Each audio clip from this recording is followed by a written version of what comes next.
Hey everybody, we're here at Siggraph 2024 and I'm here with Ed from Vicon. And earlier video I was showing off the Manus gloves and a little bit of a conversation broke out about optical tracking versus magnetic tracking. And so what better place to go than the very source. Ed, what do you do at Vicon, and can you tell me a little bit about the finger tracking technology that you use with your optical systems? Sure. So I am the product manager for VFX, so essentially anything that goes into a product for games or movies, that's all my responsibility. So our finger tracking solution is optical based, so when you see a performer and they're adorned in markers, we just extend the number of markers to include the hand so that your hand skeleton is part of the overall body skeleton.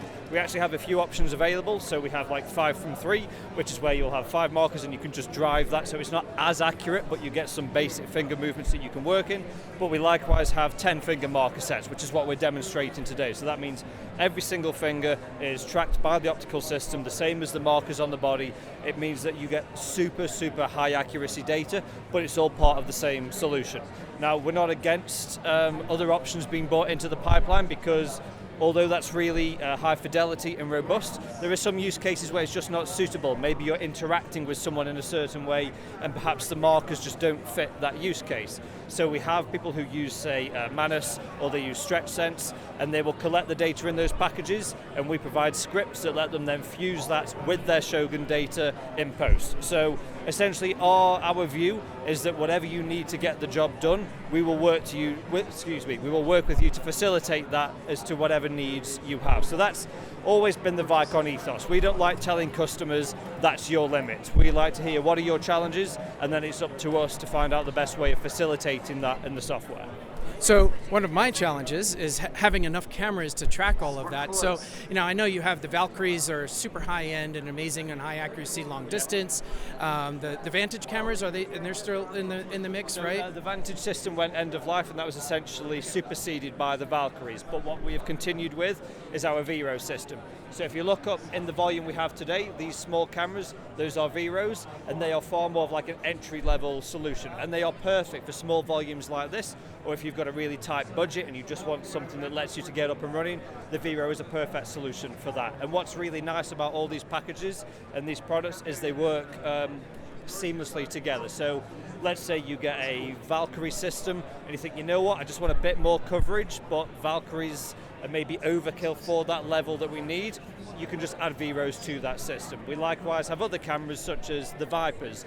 They are active only, so if you just want to track props, we're using LED or active markers, you can supplement your system with those cameras, and it's again about just optimizing the volume for your very specific needs.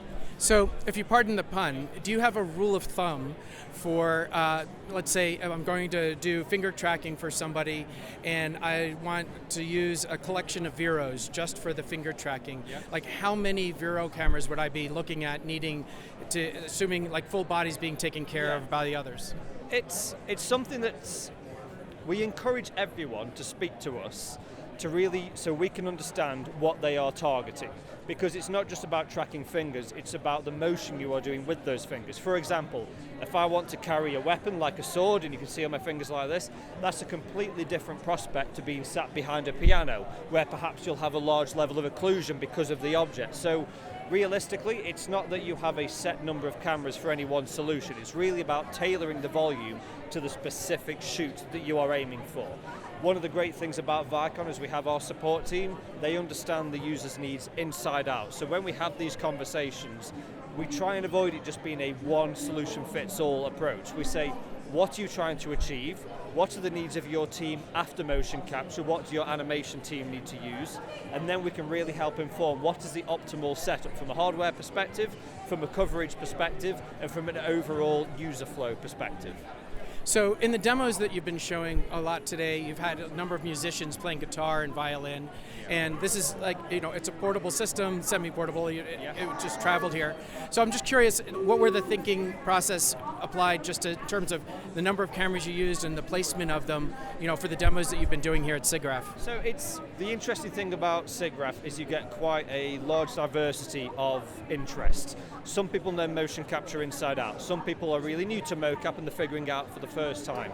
Our approach with this volume although we do presentations, is to really focus on where we think the value is. And the value is in the accuracy of the tracking, the flexibility of the software, and the sheer variety of motions that these performers can do.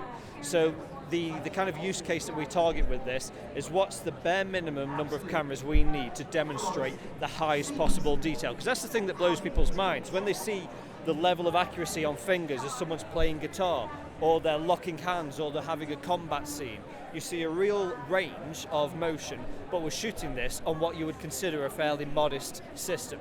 That's really the rationale, is demonstrating how much can be achieved with so little from a hardware and software perspective. Awesome, thank you so much. I really appreciate all of the input and you taking your time. Thank you. And until next time, have fun.